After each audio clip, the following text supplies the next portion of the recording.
Hello, dear listener. If you are here, you probably haven't been sleeping well. Maybe the day was long, the kind of long that asks everything and returns nothing. Tonight, you are going to stop walking. Tonight, the desert is going to give you something it has been keeping. A dome of glass and brass, hidden between two dunes that encloses a garden, a fountain, and the cool breath of water that fell as rain 1,000 years ago. You have been walking all day in a story that felt as if it had no ending. It does. If you would like to skip ahead, use the progress bar below. Otherwise, settle in, close your eyes, and let's begin.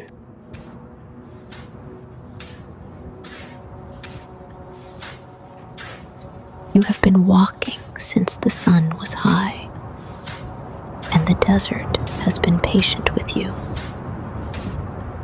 The wind moves across the sand in long, slow strokes, the way a hand moves across the surface of something it loves.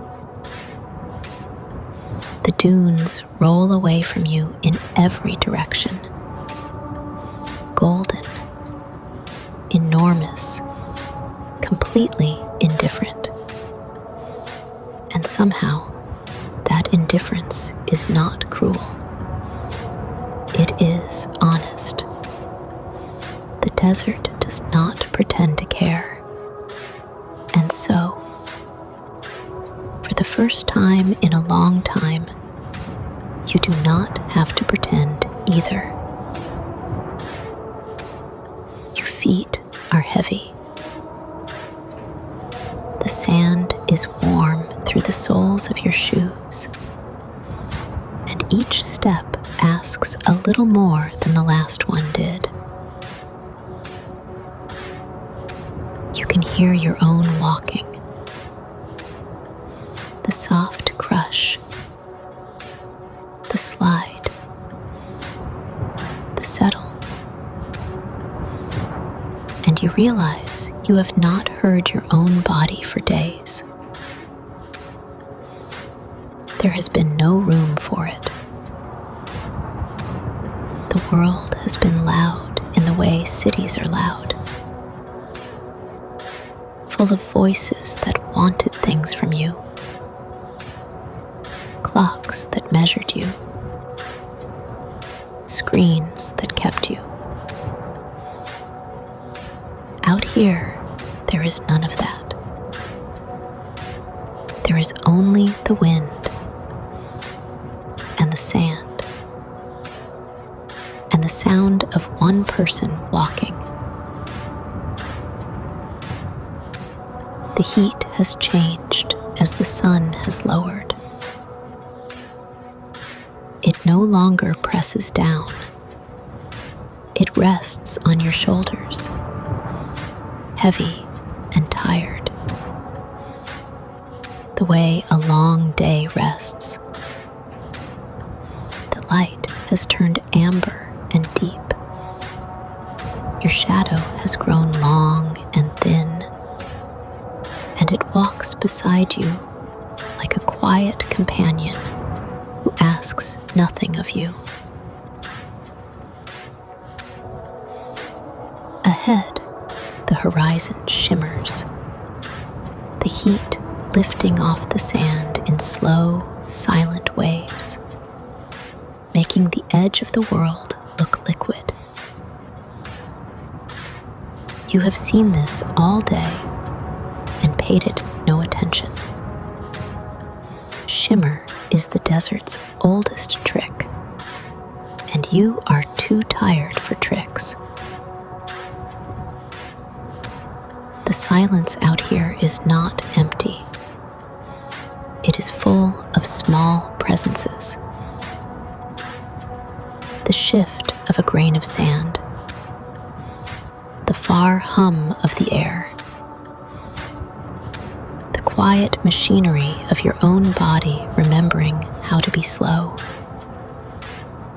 The world you left is a rumor now, a story told by someone else about a place you used to live. That is when you see it.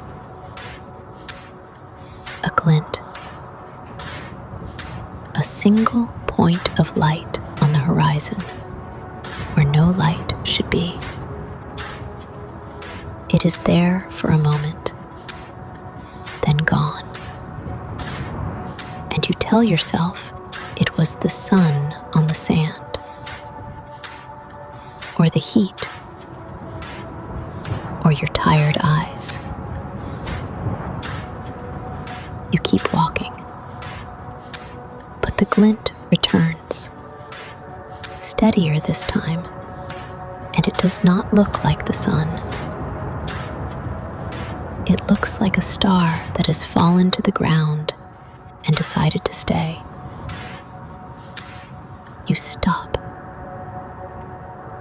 The desert is still. The wind is still. Everything is waiting to see what you will do. You change direction. It is not a decision you make. It is a pull. The way a tired body is pulled toward a place to rest. The glint grows as you walk. The sand here is softer, deeper. The dunes have been keeping this hollow for a long time. Your feet find a rhythm that is almost easy. The light ahead is warm now, a small sun at ground level.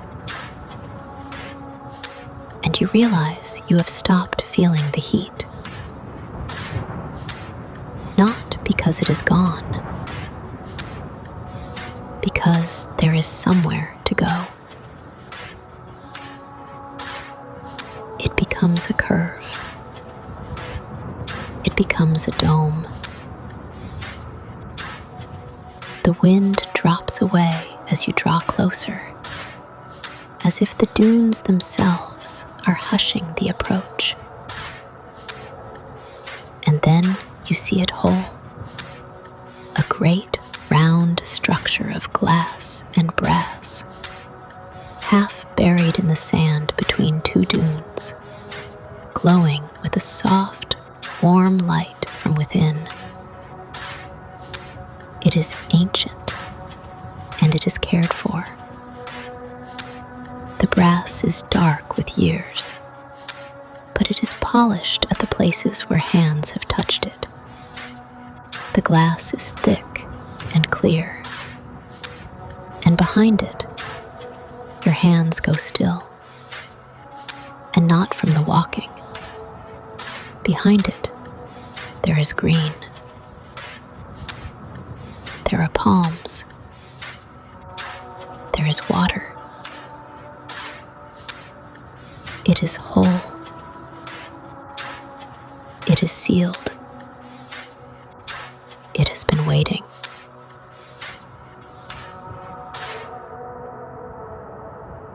The entrance is a round door set into the side of the dome, half covered by a drift of sand. It is made of the same thick glass and dark brass, and in its center there is a handle worn smooth and pale by the hands of everyone who has ever come this way. Not many hands, you think, but years, years upon years.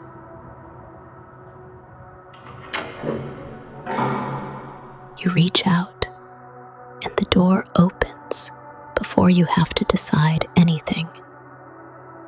It swings inward, silent and easy, the way a door does when it has been waiting for exactly this.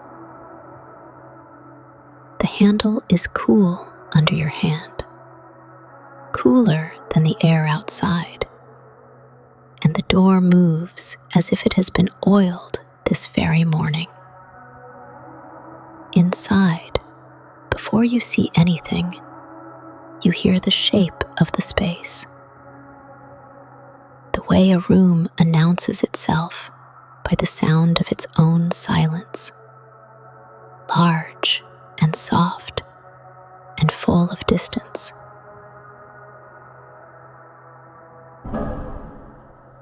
Behind you, the door settles closed. A soft, final sound, like a lid finding its place. Not a lock, a seal. The sand stays outside. The wind stays outside. The night will stay outside too. And then the air reaches you. It is cool, cooler than anything you have felt since the morning.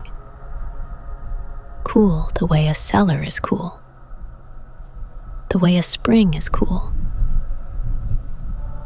It moves over your skin slowly, deliberately, and the heat lifts off you like a weight being carried away by someone else.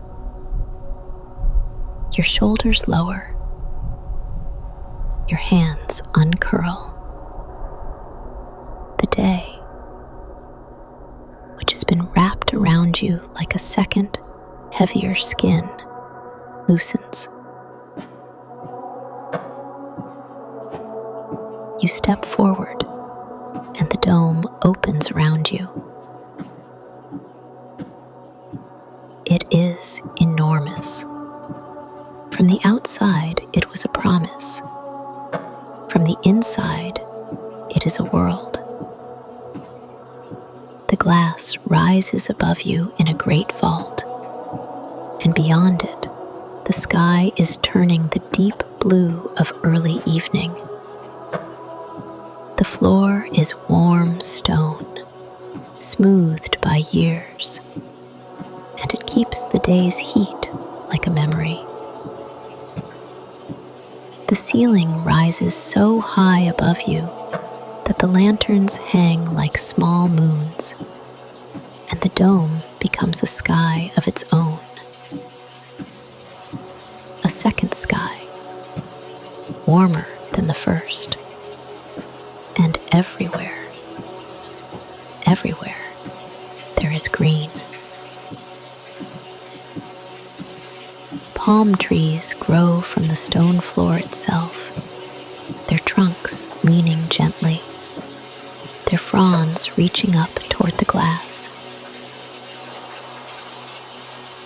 And there, in the center of it all, is the fountain. A column of water rising from a wide stone basin, catching the last of the day's light, falling back into itself in sheets and rings and small, bright drops. The sound of it is the first thing you truly hear. It is everywhere, and it is gentle. It fills the dome the way the dome fills the sky, completely, without crowding. The water does not rush. It rises. It falls. It returns. It has been doing this for longer than the desert has known your name, and it will be doing it long after. The air smells of wet stone and clean water green breath of the palms, a smell you did not know you were missing until this moment. You stand at the edge of the stone floor and drink it in the way you would drink in a season. Lanterns hang from the curves of the brass frame, and they are already lit. Warm gold light pools beneath each one, and where the light touches the glass glows like honey. No one lit them. They were simply ready.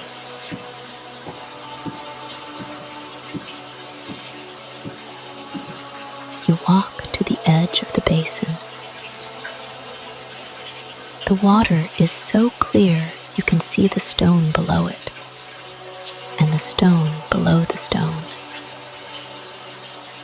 On the rim, where the cool air gathers, a clay cup has been left, sitting upright, empty, waiting, as if the only thing this place has ever asked of anyone is that they drink. The first star is already through the glass. The evening is young, and the water is older than the evening, and the stone under your hand is warm from a sun that set hours ago.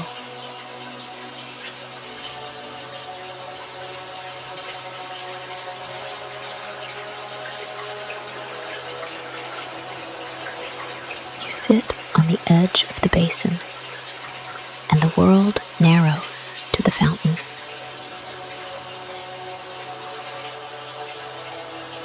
The water rises in a single bright column, thicker than your wrist, thinner than your arm, and at its peak, it breaks apart and falls.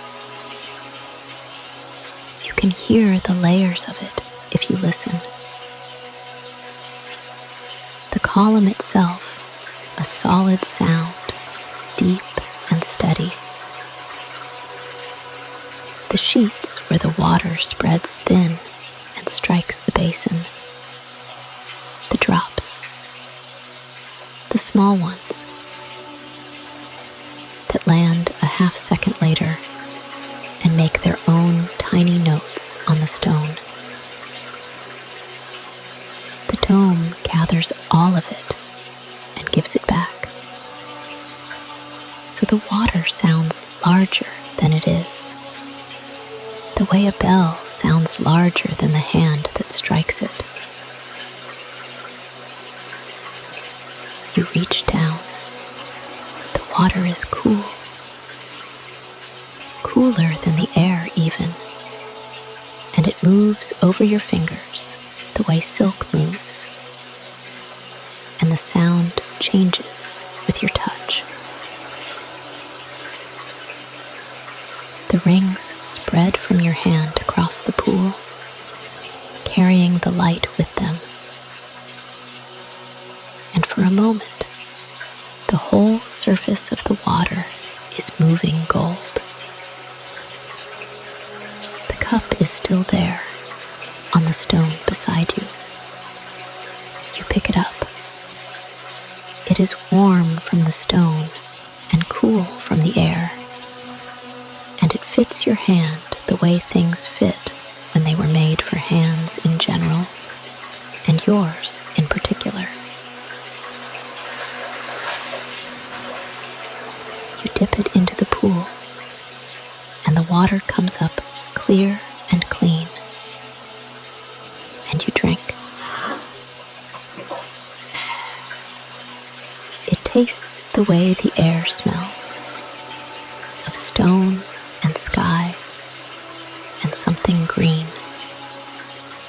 It is cold enough to feel like a beginning. You drink slowly, and the day, the heat, the walking, the noise of a world that wanted everything begins to recede inside you. The way the horizon recedes when you finally stop walking toward it. You set the cup down gently so the stone barely rings, and you stay where you are. The water runs over your fingers, and you let it run. There is nothing to hurry toward. The dome has no clocks, no appointments, no hour that ends. The fountain is the only schedule, and it has never once been late. When you look up, you see the palms properly. Their trunks are marked with years of light, and high above, where the fronds gather, there are clusters of dates, dark against the pale glass. One frond shifts overhead, a slow, lazy movement, as if the tree is settling into evening too, and the sound of it is dry and soft, like rain remembered. The stone steps leading down into the pool are worn in their centers, hollowed by the passage of many feet over many years. Not hurried feet. Feet that came here to be still. You run your hand over the hollow of the step, and it is smooth as a river stone, warm from the day, cool at the edges. At the bottom of the basin, barely visible through the moving water, there is a mosaic, a star, 8-pointed, made of small, pale stones. The water trembles over it constantly, and the star seems to move, to shimmer, to keep its own small light beneath the surface. And when you look up, the pool gives you its own sky.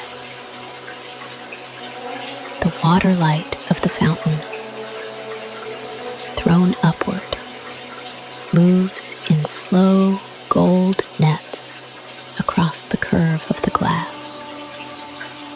The dome's ceiling shimmering with the pool's reflection, as if the water has learned to paint with light.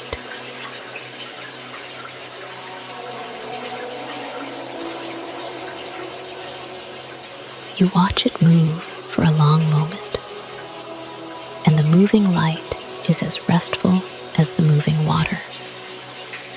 You notice, tucked into the curve of the brass frame above the door, a few grains of sand resting where the wind has laid them over the years, fine and golden, caught in the metal's shadow like small sleeping things. They are not out of place. They are the desert's signature, left at the door of its one secret.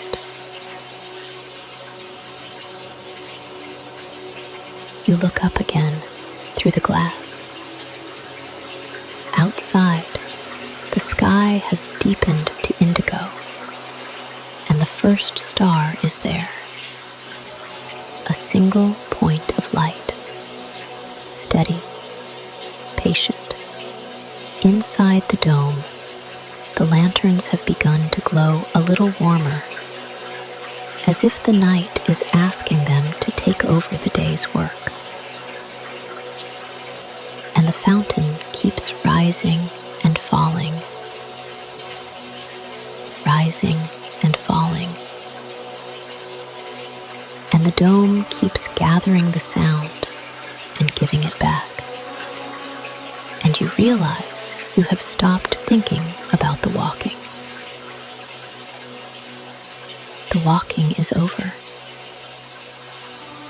It ended at the door.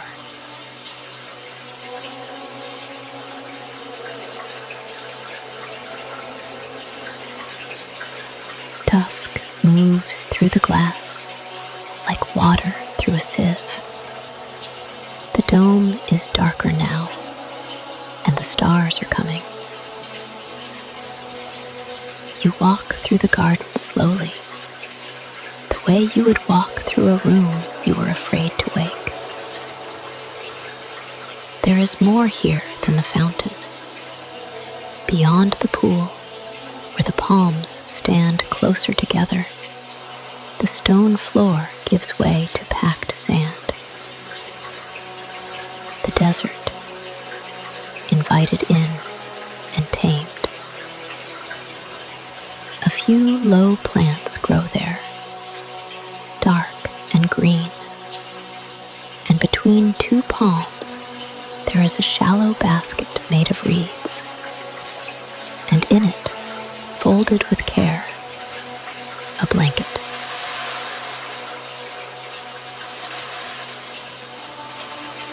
Outside, the wind rises. You hear it before you see it.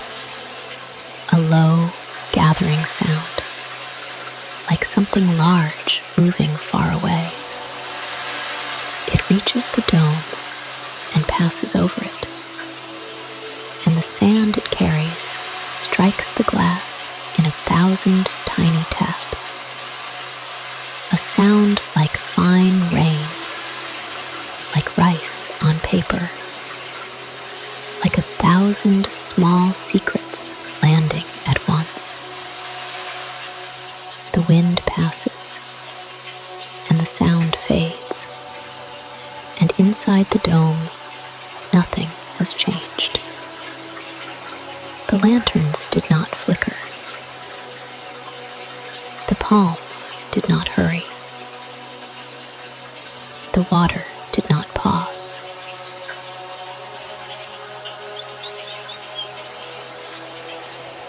A single bird calls from somewhere far across the dunes. One note, then another, then silence. It is not a warning. It is the desert saying goodnight. The way one voice says goodnight to another voice, it will see in the morning. High above, the stars multiply.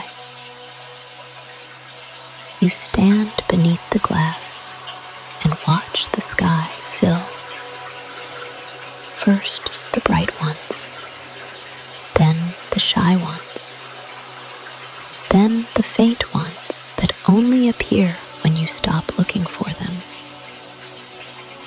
The dome frames the sky like an eye, and you are standing at the center of the seeing. The Milky Way lifts over the curve of the glass, pale and enormous. And for a moment, the dome seems not to keep the garden, but to cup the entire night in its glass. The dome's brass ribs divide the sky into long panels, and every panel keeps its own piece of night, its own handful of stars, its own depth. The garden, the fountain, the palms, all of it gathered under one great eye of glass. The desert's one soft spot.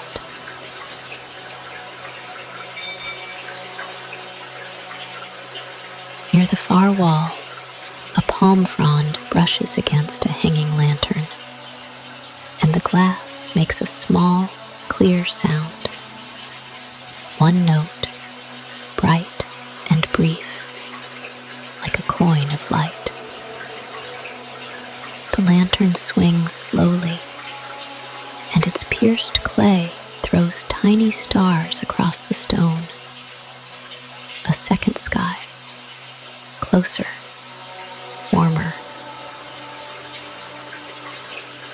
You notice, at the base of the basin, where the stone has cracked with age, a small green fern has found a way to live. It grows from the crack itself, its leaves small and perfect, fed by the constant spray.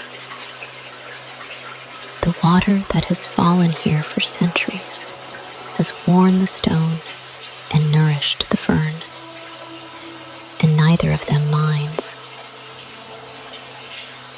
The crack is not a flaw. It is the place where the water entered the stone and made a garden. A little further on, where the packed sand meets the stone, a low plant has opened its flowers to the night. Small, pale, almost luminous in the lantern light. They were closed all day. They open when the sun leaves, the way some things only appear when the light stops looking for them. You walk back toward the pool. The floor is warm under your feet. The day's sun, saved in the stone, released slowly into the evening. The warmth rises through the soles of your shoes, and you understand. The dome is not keeping the heat in. It is keeping the day. The whole day. Yours included. You pause at the edge of the basin, and the fountain's sound changes as you stand on this side of it. Deeper here, rounder, the way a voice changes in a larger room. The water has been speaking in different accents all evening, and you have only now learned to hear them.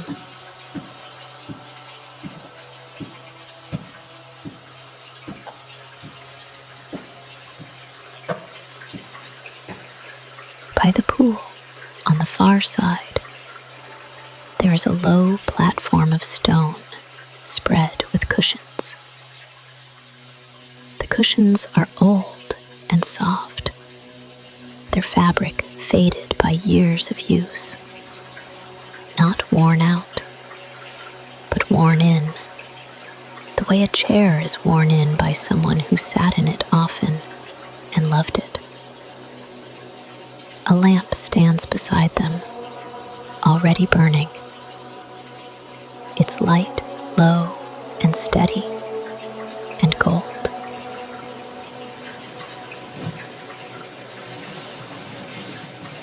You lower yourself onto the cushions, and the day finally catches up with you. Not as pain, not as weight, but as tiredness. The good kind. The kind that means it is over.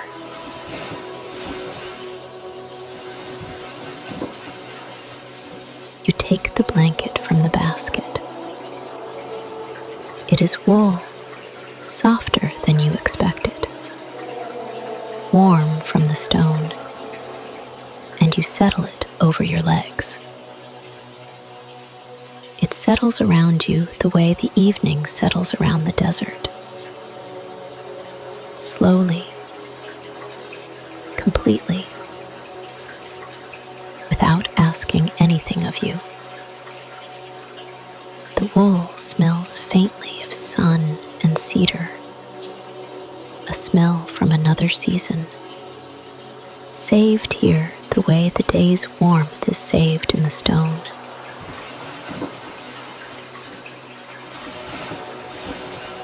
You lie back. The cushions receive you. The stone below them keeps the day's warmth, and the wool keeps yours, and the fountain carries the sound of the water. The fountain is the only sound now, and it is enough. You watch the pool's surface from here, the rings, the falling sheets, the drops, and the water's rhythm has become the room's rhythm, steady as a heart that has never once missed a beat. Not yours, the room's, and you are inside it. From here, lying down, the dome is even larger. It curves away above you in every direction, and the stars ride its curve like lights on a great, slow ship. The stars have claimed the whole dome now. They lean over you like the branches of a tree you have always known. The Milky Way pours across the glass in a pale, quiet river, and you lie beneath it the way you would lie beneath a bridge, listening to the water, no longer crossing anything. The lamp burns low. The palms stand still. The sand outside the glass has gone cold. You know this without feeling it. The way you know the tide has turned without seeing it, and the cold cannot reach you, because the glass is between you and it, and the stone is warm, and the blanket is wool, and the water is the same water it was 1,000 years ago. A single date rests on a small clay plate beside the cushions. You have not noticed it until now, and you do not need to eat it. You only need to know that it is there, that the place has set a place for you, the way a home does, without ceremony, without words. The date, the blanket, the lamp, the cup. The place has arranged itself around you the way water arranges itself around a stone, completely and without effort. The fountain rises and falls. The stars hold their places. The lamp burns its small, steady gold, and the day that asked everything of you is over. And you are inside the one place in all the desert that was keeping the night out and the warmth in for you.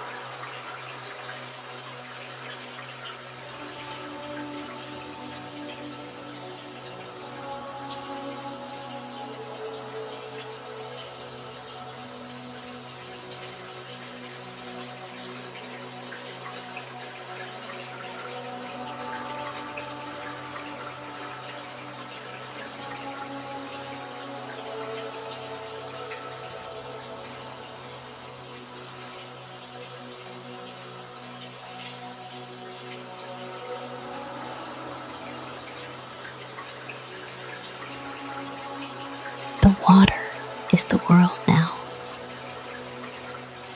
It rises and falls in the center of everything. And you are somewhere at the edge of it, wrapped in wool and warmth and the soft weight of the night.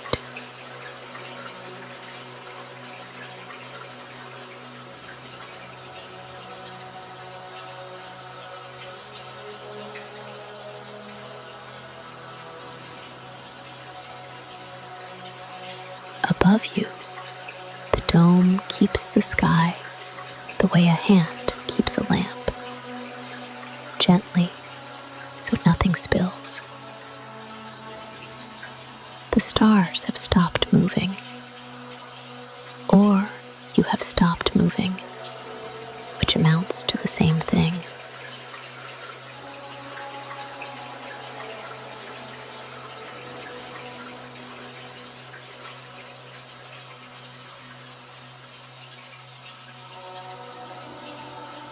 Somewhere outside, the wind is walking the dunes the way you walked them, long and slow, over the sand, past the dome, into the dark. It does not need to come in. Everything it carried is already inside. The fountain falls. The drops make their small notes on the stone, and the dome gathers them and gives them back. And the sound goes around and around the glass, like a thought that has finally stopped trying to be useful.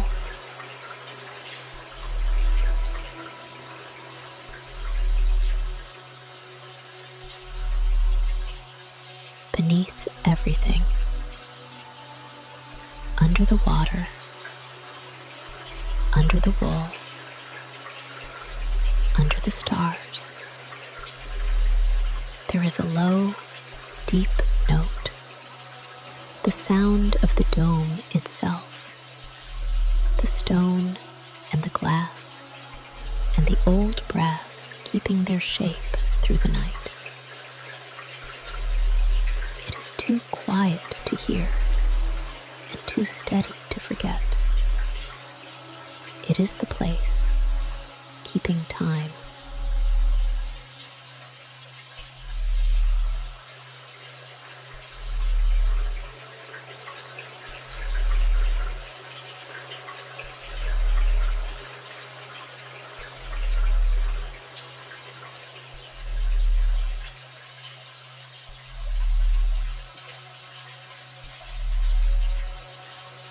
You did not find this place. It was waiting for you to stop searching. And tonight, you did. The desert keeps its secrets, and you are inside the one it kept for you. The water asks nothing. The stars ask nothing. The lamp burns until it is no longer needed, and then it burns a little longer for the shape of the light. The sand outside is cold. The glass is warm where it keeps the day. The palms stand in their green silence, and the fountain rises and falls and rises again. The oldest sound in this place. The sound that was here before you and will be here after, keeping the night open for you like a door that only opens one way.